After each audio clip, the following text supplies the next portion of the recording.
హ్యాపీగా ఫీల్ అయింది ఏంటంటే ఫామ్కి రాగానే ఇందులోకి వచ్చి చూసినప్పుడు మీకు చూపించాను కదా నేను పైనాపిల్ ఒక చెట్టుకు వస్తుంది అండ్ సెకండ్ మొక్కకు కూడా స్టార్ట్ అయ్యింది అని. సో మీకు చూపించినప్పుడు ఒక్కొక్క కాయే ఉంది, కాకపోతే ఇప్పుడు దాని చుట్టుపక్కల మళ్ళీ కాయలు వస్తున్నాయి.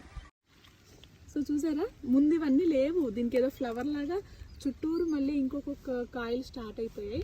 అండ్ అది కాకుండా దీని లోపల నుంచి మళ్ళీ అయిపోండి కాయలు. ఒక నిమిషం, అదిగోండి కనిపిస్తుందా, అలా కొమ్మల మధ్యలో నుంచి మళ్ళీ కాయలు కూడా వస్తున్నాయి. కానీ చూడడానికి ఎంత బాగుందో కదా. ఈ చెట్టుకు కూడా అలాగే దీనికి మళ్ళీ దీనికి చుట్టూరు వస్తున్నాయి. యాక్చువల్లీ నాకు ఇలా రౌండ్గా వస్తాయని తెలియదు, నేను ఇంకా అంటే ఫస్ట్ టైం కదా ఒకటే కాయ వస్తుందా ఏంటి అనుకున్నాను.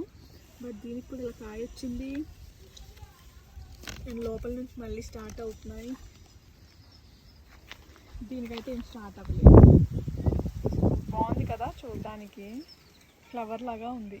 అండ్ ఇంకోటి మీలో ఎవరికన్నా తెలిస్తే నాకు కామెంట్ చేయండి, ఒక పైనాపిల్ మొక్క అంటే ఎన్ని ఇయర్స్ వరకు కాయలు కాస్తుంది, లేదంటే ఈ ఒక్కసారి కాయలు అయిపోయిన తర్వాత మనం దాన్ని కట్ చేసేయాలా, మీరు ఎవరికైనా తెలిస్తే కామెంట్ చేయండి. సో భలే హ్యాపీగా ఉంటుంది కదా ఇలా చూస్తే.